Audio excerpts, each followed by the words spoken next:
Good. Okay, excellent. Good afternoon, everyone. Yeah, today is our great pleasure to have invited speaker, Dr. Jamal Lewis, to give us an invited talk. And Dr. Jamal Lewis is the associate professor in the biomedical engineering department at the University of Florida. And today he will introduce to us his exciting research in engineering particles for the inflammatory disease therapy. Okay, so please feel free to ask Dr. Lewis during the presentation. Yeah, Jamie, you can start whenever you are ready. Yeah. Great, thank you. Sure. Okay. Good afternoon, folks. My lab is called the Immunomonitory Biomaterials Lab here at the University of Florida. We focus on developing sort of the next generation of immunotherapeutics, particularly focus on autoimmune diseases. So over, I guess, the last 3 years, you would have become familiar with a lot of immune therapeutics, particularly with respect to vaccines. And we're trying to develop what we call regulatory vaccines for things like rheumatoid arthritis, type 1 diabetes, MS, and as well as allergy. And we've also done some work on osteoarthritis, formulations to treat osteoarthritis as well. But one wing of the lab is focused on developing what we call particulate-based immunotherapy for autoimmunity and allergy. The second wing of the lab is focused on something called homocytosis. And the third wing of the lab is more sort of basic science work. It's sort of deciphering, what happens to immune cells once they interact with certain biomaterials. For today's brief lecture, I'll bring you sort of two stories from just the first wing of the lab, so particular-based immunotherapy for autoimmunity and allergy. And the first story I'll bring you is a story that we published back in 2019. And that was in a material system that promotes remission of a prevalent autoimmune disease, rheumatoid arthritis. In mice, it's called the collagen-induced arthritis model. But we did some work on this disease in an attempt to reverse it in this mouse model. So I should also mention that I recently moved to University of Florida last year. Most of the work that I show in this presentation, it was actually done at UC Davis. All right. So rheumatoid arthritis is, like I said, a very prevalent autoimmune disease. It's characterized by, sort of pro-inflammatory milieu within your joints, immune cell infiltration of your joints. And then that typically leads to the breakdown of your cartilage and adjacent bone within those joints. If left unchecked, it can result in sort of systemic inflammation, which is just bad, right? I mean, we're talking things like cardiovascular disease, osteoporosis, lymphoma, anemia. Eventually, these things all lead to death. So this is a disease that we need to address, especially because about 1% of the world's population, about 1% of the U.S. population is afflicted with rheumatoid arthritis. And so, not only are we sort of dealing with the health burden, right, and its associated effects, but we also have to think of what the socioeconomic burden is as well. And that's particularly huge. I mean, I'm showing a graphic here from 2009, which I need to update. But you can see it. I think back then it was about 47 billion in terms of a socioeconomic burden, estimated 47 billion in terms of socioeconomic burden. The exact etiology of the disease isn't quite known, but smoking, epigenetic modification seem to be known risk factors for this disease. And in terms of current treatments, right, if you went to a clinician and they diagnosed you with rheumatoid arthritis, typically they'll put you on a regimen of 2 drugs. The go-to is methotrexate combined with a glucocorticoid such as prednisone. These 2 things are what we call generally suppressive drugs, so they suppress your entire immune system. But the issue with that is that it only works in about 40% of patients, right? So in about 40% of patients, it promotes some remission. But at more chronic times, what happens in those 40% of patients is that they revert. right? So after they've been on this combination of drugs for an extended time, a significant chunk of those patients revert back to inflammatory symptoms. For the other 60% that do not respond to the combination of methotrexate and glucocorticoids, typically they're put on what we call a BMARD, so a biologically modifying antirheumatic drug. These include things like anti-TNFs, example Humira, or things like rituximab, which is anti-CD20. So anti-TNF is a pretty important inflammatory cytokine, right? It's a molecule that's important for signaling to generate responses against things like COVID, for instance. But it's also involved in the progression of rheumatoid arthritis. And so to address it, one of the things that scientists have done, and clinicians have done, is produce this antibody against TNFs, which they do help in treating the disease and treating at least the symptom of the disease. As well as rituximab, which is, it's an anti-CD20. CD20 is a molecule found in your B cells. So that kind of wipes out a significant contingent of your B cells, essentially. Both of these treatments are what we call ablative approaches, right? So they're either wiping out TNFs or wiping out B cells. And because of that, you're kind of less susceptible to infectious diseases, particularly upper respiratory tract infectious diseases. You're also very susceptible to cancers. And so, the question now is how do we improve upon these treatments, right? Because we have 1% of the population being afflicted with rheumatoid arthritis, and we have a number of essentially either ineffective drugs or drugs that leave you susceptible for infection in the time of COVID. And so our approach here was to first and foremost look at the pathogenesis of rheumatoid arthritis. This will be a little bit of a immunology lesson. Sorry to take you away from the physics. But with respect to rheumatoid arthritis, what happens is that there's typically the display or what we call presentation of rheumatic peptides. One of the more known rheumatic peptides is collagen 2. So there's presentation of that collagen 2 in an inflammatory mode to naive T cells, and that results in sort of differentiation of those naive T cells into Th1s and Th17s. These are inflammatory effector T cells, which then go on to interact with either B cells or macrophages to generate even more inflammatory modes. The B cells, they're differentiated into plasma cells and produce antibodies against rheumatic self-antigens, right? So they'll produce antibodies against that collagen 2, for instance. The macrophages, they'll become activated and they'll go on to they'll do their own damage within those joints, of course, but they'll also go on to activate things like neutrophils, which are tremendously degradative. They release the granules containing sort of degradative enzymes and ROSs within your joint space. That's bad news. As well as fibroblasts. Fibroblasts become activated and they start to make fibrovascular tissues within your joints, right? So which is even more bad news for articulation of those joints. And then osteoclasts as well. So macrophages can sometimes fuse and form these giant cells that are referred to as osteoclasts, which are pretty important for bone resorption. So that's further bad news if your bone is being degraded away. Ultimately, these patients end up in a lot of pain, and there's a lot of tissue damage. And like I said, eventually, if left unchecked, it could lead to sort of systemic inflammation. Alternatively, dendritic cells, they have a dual mode in respect to immunity.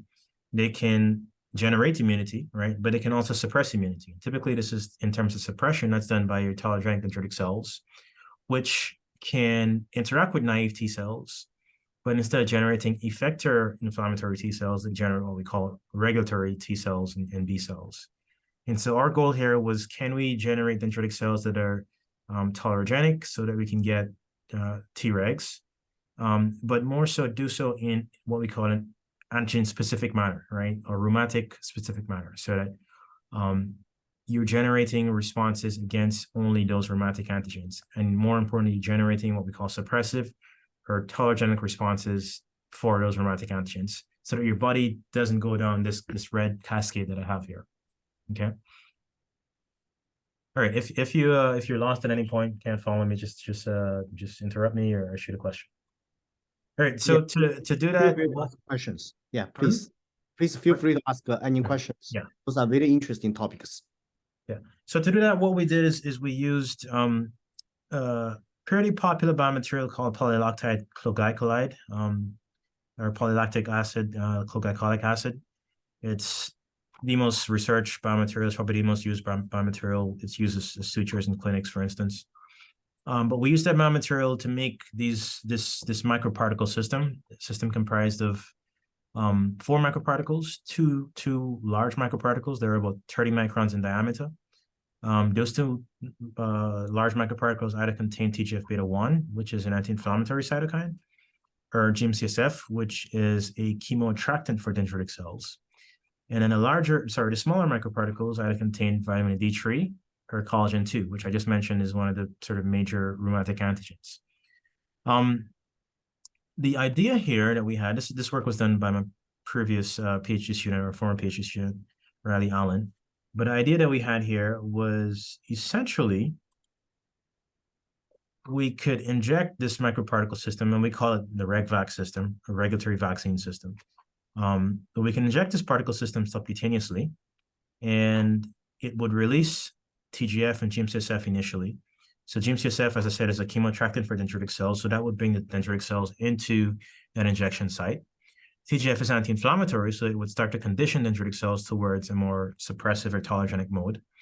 DCs are also really interesting cells because they're phagocytic, right? So they move around your entire system and sort of sample local environments, and then go back to T cells and tell them, hey, this is a good guy, this is a bad guy. So because they're phagocytic, they can also take up those smaller microparticles, which are about 1 micron. Within those microparticles contain vitamin D3, which is a powerful tolerogenic drug. So that would get released within those DCs and further push them towards that tolerogenic phenotype. And then they'd also take up microparticles containing antigen or collagen 2. And so at the end of that, what we would get is this antigen-specific tolerogenic dendritic cell, right? This collagen 2 specific tolerogenic dendritic cell, which could then go back to your draining lymph nodes, interact with naive T cells, naive B cells, and drive those Tregs, those Bregs, right, to really produce those anti-inflammatory effector modes. So arresting effector T cells, right, arresting those TH1s, TH17s, for instance, or even deleting them, right, as well as generating more memory Tregs. So we have sort of this long-term memory and establishment of tolerance within these patients for an extended time. All right, so to test this, we made the particles and did like a host of in vitro characterization using dendritic cells, T cells, B cells, etc. But I'll skip all of that. It's in the paper that I just mentioned at the beginning of this talk. But what I'll show is a little bit of the characterization data. These are particles which we characterize using SEM. You can see these are TGF beta 1 microparticles. These are about 30 microns in diameter. We do SEM, we do DLS to look at the morphology and sizes. We also do a couple of different assays to confirm that they're actually loaded with these different drugs, D3 down to GM-CSF, sorry. And then we also look at their release kinetics. So this is how much drug is released over the course of, a month, essentially. And they show typical release kinetics for PLGA. I should have mentioned PLGA as a biodegradable molecule, biodegradable polymer, sorry. And like I said, we did a lot of in vitro work, but the in vitro work was successful, and so we decided to put these into mice typically to evaluate any formulation for rheumatoid arthritis. The most that is used is called, or the model that is used is called the collagen-induced arthritis mouse model, or marine model. And what I do here is that I take these genetically susceptible mice, this DBA 1J mice, and they immunize them with collagen 2, which I said is sort of one of the major antigens in RA, and something called complete Freud's adjuvant, CFA. They make an emulsion of collagen 2 and CFA, and that sort of gets your TH1 response going against that antigen, against collagen. And then they follow that up about 21 days later with a booster shot of incomplete Freud's adjuvant and collagen 2 once more. And like I said, that results in TH1 response against the collagen. Collagen is sort of this collagen 2 is a major component of your cartilage in your joints. And so essentially your immune system starts to attack your cartilage within your joints, which is pretty much akin to what we have in human rheumatoid arthritis. Because of that attack, what happens in your joints is that they become very swollen. They become red. And in mice, we can grossly observe that. And what we do is that, depending on how swollen, how many joints, how many paws are red and swollen, or edemic and erythemic, we assign a score. And once that score gets to about a cumulative score of about 5, which is considered to be moderate arthritis, then is when we started injecting our RegVac formulation. We give these mice about 10 milligrams of our formulation 3 times in the first week, and then a biweekly booster shot thereafter. And we injected these mice in the abdominal region subcutaneously. We then followed the clinical scores for about 56 days or 8 weeks. And we also did some PET imaging at both the midpoint and the endpoint of the study. So what we see, though, is that, once we start injecting, so we allow these mice to get moderately arthritic. And we start injecting our formulation just about here, day 0. And you can see once we start injecting the RegVac, those clinical scores go right back down, right, almost to 0. And that's corroborated when we do PET imaging. So we do fluorodeoxyglucose PET imaging. So FDG glucose is typically sort of a molecule that T cells use a lot. And T cells are one of the subsets of the immune cells that infiltrate your joints during rheumatoid arthritis or during inflammation within within the joint space. And they primarily use a lot of glucose. They turn over a lot of glucose. So we use this tag glucose essentially to sort of decipher or indirectly get a readout on how active T cells are within that joint and therefore how inflamed those joints are. And when we look at that, you can see that the RegVac formulation by the end of the study is comparable to that of the naive mice. So these are mice that were never induced with the disease. They were never given the complete first adjuvant and incomplete first adjuvant emulsion. It's also corroborated when we look at the histopathology. So you can see these are CIA positive mice. These are mice that were induced with the disease and then given PBS, such as a saline solution. And you can see for those mice, there is what we call, there's first and foremost a lot of immune cell infiltration within the joint space. There's also development of a lot of fibrous tissue within a joint space. And then the red arrow here is indicating degradation of the cartilage in that joint space as well. Conversely, you can see if you look at the bottom right image, right, these are RegVac treated joints, and you can see there's not a lot of immune cell infiltration. The cartilage looks really, really beautiful, actually. All right, so we went back to our global hypothesis because we wanted to confirm that we're actually modulating the immune system with our microparticle system and not, metabolically causing these great results.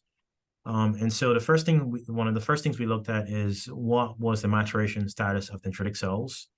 And for that, we look at a couple different molecules on the surfaces of dendritic cells. These are CD8 to CD86 and MHC2. These are molecules that typically they're upregulated to communicate with T cells to activate T cells, right? So if they're lowered, it's actually good news. And what we see within the popliteal lymph node, right there in blue, is that your RegVac treated mice have significantly lowered maturation status than your PBS treated mice, your CIA positive mice here. This is the popliteal lymph node, which is a lymph node that's directly behind the knee, right, which would be a major disease site for CIA mice. The other thing that we see is that we see significant upregulation of regulatory T cells. So these are CD4, FOXP3, CD25 expressing T cells. You can see in the popliteal lymph node, there's a significant increase in incidence of those regulatory T cells. You can see as well in the spleen, right? For RegVac treated mice, there is a huge jump comparatively, right? So for PLN treated, PBS treated mice, there's nothing. Excuse me. And then we also see sort of an increase of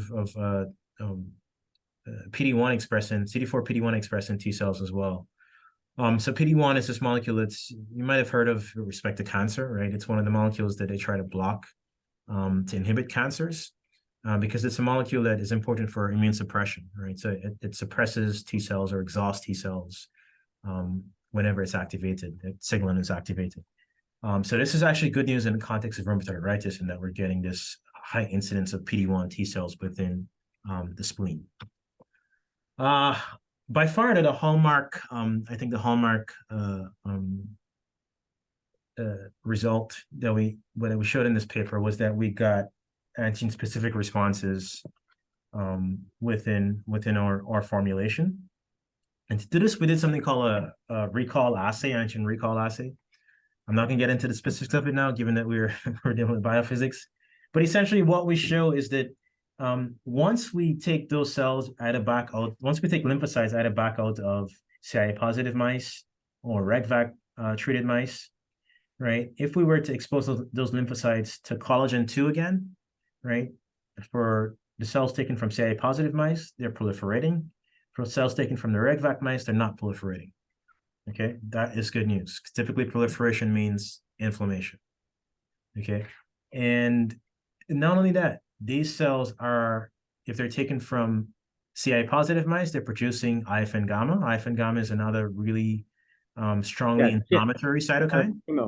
Gemma, you said that proliferation is the inflammation. Typically proliferation of T cells means inflammation. It means they're getting ready to counterattack. So I should say effective T cells, right? They're getting ready to attack something, and so they divide rapidly. Proliferation of the immune cell, not the normal other cells. There. Yes, your immune cells, your effector immune cells, I should say. Yes. Yeah. Okay, good. Thank you. And they're also producing IFN gamma, which is this very powerful inflammatory cytokine. Conversely, for cells taken from the RegVac treated mice, they're producing TGF, which is anti-inflammatory. Okay, so what it means is that we're getting this, antigen specific or collagen 2 specific response that is tolerogenic, essentially. And so I think that's the cruxes of why we're able to sort of reverse the disease within these mice. So this is what these mice look like before and after therapy. So in the paper, we do a lot of other stuff. We actually do some mechanical gating on these mice and show that their gating is improved with respect to a number of different things, stride length, paw pressure, paw force, a number of different metrics are improved once these mice receive therapy, receive our RegVac therapy.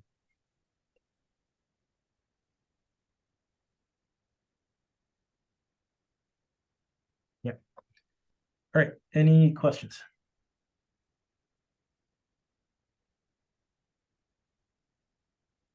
No questions? Yeah, very good. Okay.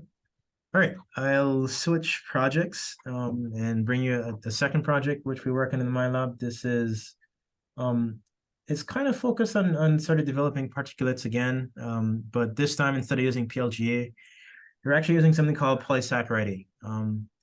So PLGA, the nice thing, PLGA is a pretty cool material, right? It's a synthetic biomaterial. It's biodegradable, right? We've studied it so long that, we can reliably sort of control the formulation very well.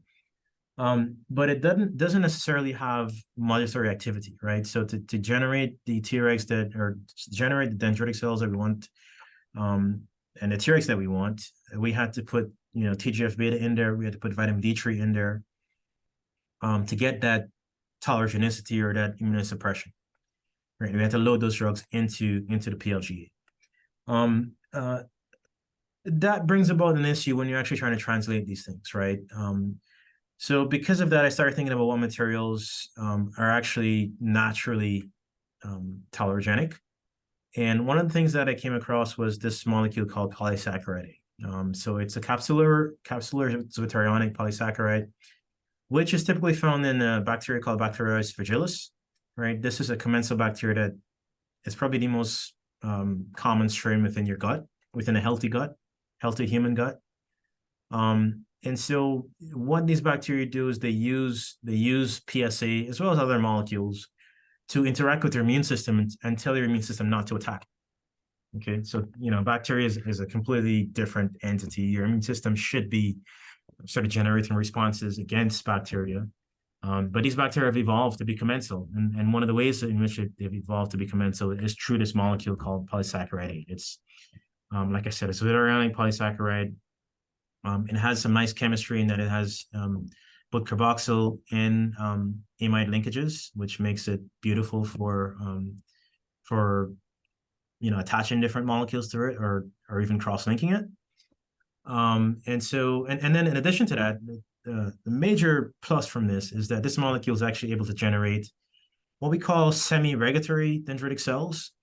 But those dendritic cells, once they interact with naive T cells, they drive those naive T cells to become a special type of regulatory T cell that produces IL-10. So IL-10 is another important anti-inflammatory cytokine. Okay, so all that to say, PSA produces IL-10, which helps with respect to generating tolerogenic responses to those bacteria within the gut. Right. So essentially what we wanted to do here is, can we take PSA and instead of generating tolerogenic responses or instead of generating tolerogenic responses against bacteria within the gut, can we use that PSA to generate tolerogenic responses against, I don't know, collagen 2, for instance, right? So that we can prevent or slow or reverse the development of rheumatoid arthritis. You follow? Yeah, those are very good technologies, use the synthetic materials. So I think the students may wonder why here you choose the synthetic material rather than some nature material. And so PSA is a natural material. So are you asking about PSA or PLGA? Polysaccharide A. So this is a natural material. This is found in Bacteroides fragilis. This is found in the capsule of Bacteroides fragilis. Yeah. Did you mention you will use some synthesized gel? Did you mention that? No, I was saying PLGA is a synthetic material. So I was comparing this to PLGA and trying to motivate why we started researching this. Okay. Yeah. Synthetic material. Can you tell us a little bit more about when you choose synthetic material? What's the logics behind that? Yeah. So the synthetic material was here, at least in the projects that we have so far, was PLGA, right? Where do I have it? I don't think I have PLGA in this. Anyway, there's a picture of it here. So this is PLGA that we used here. Okay. The logic is that we can control the degradation of PLGA. Like I said, it's been studied very well. This is a material that's easy to turn into microparticles encapsulating either hydrophobic or hydrophilic drugs, right? It's also material that's relatively cheap to obtain, right? It's also material that is FDA approved, right? So there are a number of pluses with respect to using PLGA, particularly for a system that we were hoping to translate into some sort of drug formulation. Yeah. That's great. That helps a lot. Yeah. Thank you. Yeah. Everybody, if you have any questions for Dr. Lewis, please feel free to ask. Okay. This is a very interesting topics. Yeah. So going back to PSA, like I said, this is this interesting molecule that we find in Bacteroides fragilis, in the capsule of Bacteroides fragilis. But the issue with that is that, in that capsule, there's LPS, which is something called lipopolysaccharide. That's an inflammatory molecule. And then there's also about 8 other capsular polysaccharides apart from PSA. And so if we wanted to get sort of this pure form of PSA, which we can use to modulate your immune system, we really need to isolate it from these 8 capsular polysaccharides as well as LPS.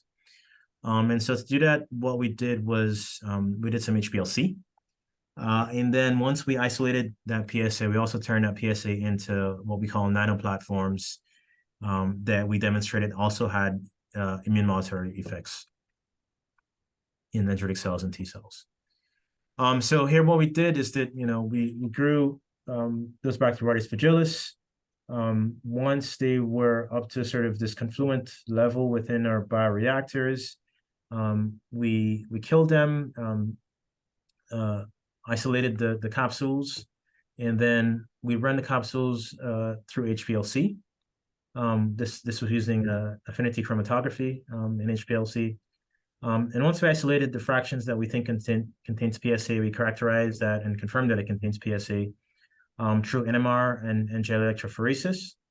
And then we further confirmed that it contained PSA by doing this what we call a modified TLR2 hex cell assay. So that these are cells that have a particular receptor on their surfaces that binds to PSA. But these are the results that are shown here. So like I said, we used ion exchange HPLC to isolate that PSA. We had some issues with respect to sort of purifying it. Eventually we settled on using sort of this isocratic salt buffer with a surfactant called CHAPS to actually get a clean peak of PSA and then a clean peak of those impurities. So the PSA comes out first. But the PSA, once we looked at it via NMR, right, you can see it's actually very comparable to what has been produced in literature. And then we also confirmed its activities, again, using gel electrophoresis. You can see the PSA fraction is up here. There's no LPS in there. And then we also confirmed that using this modified TLR2 activation assay with the hex cells. And you can see that without the antibody, it's blue, right? And then, sorry, it's blue. And then with the antibody, it becomes red because the antibody blocks the interaction between the PSA and the TLR2 on the surface of those hex cells. So that's all lovely data, essentially demonstrating that we have purified PSA and we have pure PSA. Once we had that purified PSA, we did a little bit of quick chemistry on it. So we're interested in converting this PSA into particulates because that's what we do in my lab. And so we did a couple of creative approaches to do so. First, we synthesized what we call a polyphosphoester PEG with a pendant alkyne group. Then we chemically modified the purified PSA through oxidation and oxide formation. This is this step here, steps 1 and 2. Through oxidation and oxide formation to produce this azido PSA conjugate. And then we did just a little bit of click chemistry, orthogonal click chemistry to derive that PEG PSA conjugate. This is going from 1 to 2, 3 here. This is our PEG PSA conjugate. And these PEG PSA conjugates are pretty cool because they are amphiphilic, right? They can actually self-aggregate into their own sort of self-assembled nano aggregates is what we call them. But we also did a little bit further modification on them. We subsequently used the thiolini reaction to either put polyanion or polycation onto these PEG PSA nano conjugates. And that's because that allowed us to do sort of layer by layer electrostatic deposition of this PSA, of this cationated or anionited PSA on a negatively charged nanoparticle template. In this case, we used negatively charged polystyrene. And so in this study, we essentially came up with 3 different nano aggregate or nano platform formulations, right? So the first is this self-assembling core shell nanoparticle, which is the PEG PSA conjugate self-assembling into this nanoparticle. And then the other 2 were either anionated or cationated deposited PSA conjugates or PSA polymers onto the surface of this polystyrene template nanoparticle. And this is just TEM demonstrating PSA in water or PEG PSA conjugates. Like I said, they self-assemble into these nano platforms or nano aggregates as well. And then polycoated polystyrene nanoparticles or polylysine-coated polystyrene nanoparticles, which we can input either the polycation on, right, to generate this polycationic PLL PSA nanoparticles, or we can use the negatively charged polystyrene nanoparticles and just put the polycation on to get that polycationated PSA polystyrene nanoparticles. Regardless of which formulation we use, this is the really cool part. They all show a really strong induction of IL-10. So here we just fed the nanoparticles or nano aggregates to dendritic cells in vitro, and then we coupled those dendritic cells with naive CD4 T cells, and those T cells produced IL-10 in a dose-dependent manner for each of those particulate formulations, as well as PSA. So if you look at PSA, the purified PSA is producing IL-10 once the T cells see those dendritic cells that have been exposed to it. Even if we use the Azido PSA, it's still producing a lot of IL-10. And then the particulates, right? So the PEG PSA conjugates, right? Still producing a very comparable level of IL-10. And our layer by layer nanoparticles, whether it be the polyaniated form or the polycatianated form, also producing a lot of IL-10 from those T cells once those dendritic cells that were previously fed with these nanoparticles interact with those T cells. Those are the two stories I'll bring from the lab today. Thanks for your time and attention. Just quickly acknowledge my lab. So this is an old picture. Unfortunately, nobody in this picture actually did the work that I showed today. But I mean, if you want more information on the lab, please check out our webpage. We do a lot more projects than what I'm able to talk about today. All regarding using materials to modulate the immune system.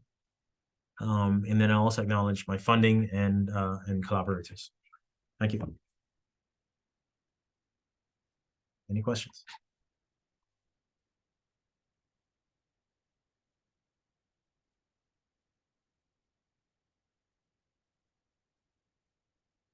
I think you're muted, Jen. Oh, sorry. Thank you.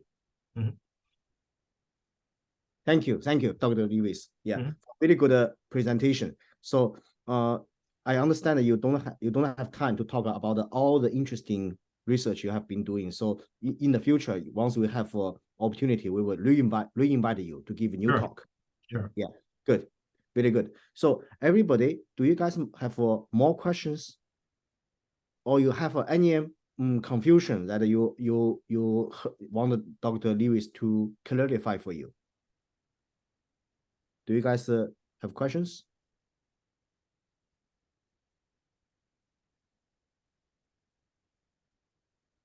Can you guys hear me? Yeah, we can hear you. Okay, good. Any questions? In any section you have confusions or you want to learn more, now is the chance you can ask.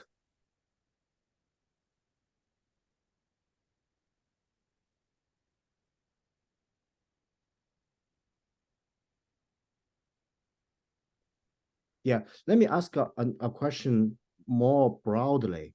So using those soft material, hydrogel, or the soft material, people have been being engineering them for the biomedical applications. So since you have been in this field for many years, so what's your current vision on the challenges of using those soft materials, and what kind of new applications you think those materials can be used but have not been realized yet? That's a good question. Hydrogels. Yeah, I believe all the students here actually they are very interested in those soft material, but they want to learn more. So it would be great that you, as a experienced expert in this field, give some of your comments.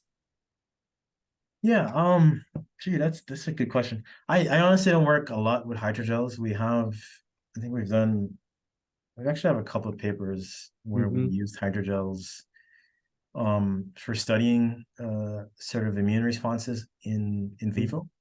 Okay. To certain materials.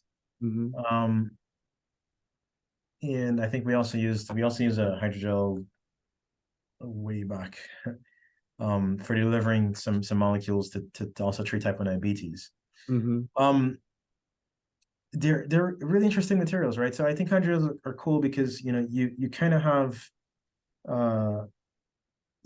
this these composites that you can also load drugs into, right? But that can also bring about sort of tissue-like mechanical properties. And so from that aspect, they're really cool because you're able to sort of modify systems not only using drugs, but modified systems using mechanical forces as well. And so because of that, they've been critical for particularly tissue engineering applications. Respect to the immune system or immune engineering, which is what I work in. It's been primarily sort of drug delivery to drug delivery to specific tissues or to specific immune cell compartments. It's so broad that you can't really like criticize. What I'll say is that I think hydrogels with respect to primarily what they're used for now, right? Which is kind of mimicking soft tissues. More times than not, do not actually achieve the mechanical properties of those said soft tissues. And I think that's probably the biggest criticism I could leverage against the use of hydrogel so far. But people are becoming more creative with respect to science, right? They're respect to tissue engineering in particular, and hydrogel science, right? And they're learning, how to modify, particularly chemically, these hydrogels a bit more. So you still get the formation of the hydrogels, but you're able to sort of incorporate or attract different molecules that are able to more closely mimic the mechanical properties of these tissues that they're trying to recapitulate. Yeah, I mean that's in terms of, I don't know, in terms of future applications. I don't know. That's a really good question.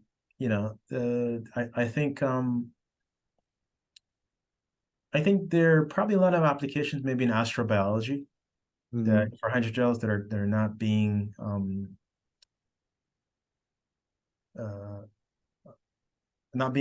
sort of assessed or not being thought about as yet.